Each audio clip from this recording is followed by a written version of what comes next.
आता एक मोठी बातमी मुंबईतनं समोर येते। मालवण येथील शिवरायांचा पुतळा कोसळल्याच्या दुर्घटनेनंतर दादर येथील शिवरायांचा अश्वारूढ पुतळ्याचा विषय ऐरणीवर आलेला आहे।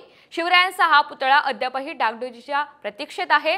पुतळ्याची देखरेख व्यवस्थित होत नसल्याचा आरोप स्थानिक नागरिकांनी केलाय। महापालिका प्रशासनाचा देखील याकडे दुर्लक्ष होत असल्याचं बघायला मिळतंय। दरम्यान शिवाजी पार्क परिसरातील नागरिकांशी या संदर्भात संवाद साधलेला आहे आमच्या प्रतिनिधी वैदेही काणेकर यांनी।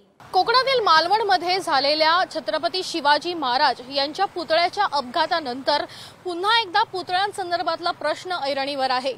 मी सध्या उभी आहे शिवाजी महाराज पार्क या ठिकाणी आणि आपण बघतोय की या ठिकाणी हा जो शिवाजी महाराजांचा पुतळा आहे तो अगदी अखंड या ठिकाणी उभा असलेला बघायला मिळतो। अनेक राजकीय पक्षांच्या नेत्यांच्या बैठकांमध्ये, मीटिंगमध्ये, मोर्चांमध्ये, आंदोलनामध्ये अगदी या ठिकाणी या पुतळ्याचा वापर केला जातो। या पुतळ्याला अगदी नमन केलं जातं। या ठिकाणी महाराजांचा उल्लेखही वारंवार केला जातो। मात्र याच नेत्यांना या पुतळ्याच्या भोवताली असलेल्या आणि वाढत असलेल्या पिंपळाच्या झाडाकडे मात्र दुर्लक्ष केलंय का असा सवाल या निमित्तानं उपस्थित होतो।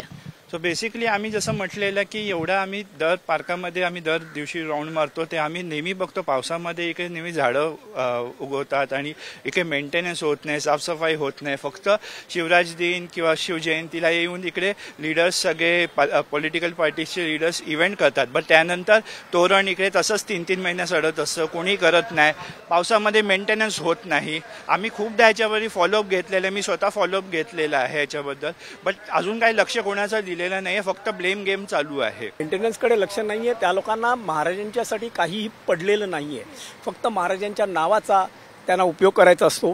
त्यावेळेला इकडे ज्या वेळेला ती मंडळी येतात, इथे रोषणाई केलेली असते महाराजांच्या पुतळ्याला, ती तशीच सडत असते। कोणी येऊन ती काढत नाहीत। वास्तविक लगेच ते निर्माल्य म्हणून काढायला पाहिजे, कारण महाराजांच्या प्रती आमच्या मनामध्ये ज्या श्रद्धा आहेत तर ते निर्माल्य आहे, तर ते निर्माल्य नेहमी काढलं गेलं पाहिजे। पण इथे कोणी येत नाही, बघत नाही आणि ही जी करणारी जी यंत्रणा जी डिपार्टमेंट्स आहेत ती एकमेकावरती बोट टाकून टाळमटाळ करत असतात। लाईट्स देखील चालू नसतात बऱ्याच वेळेला महाराजांच्या ह्याच्यावरती।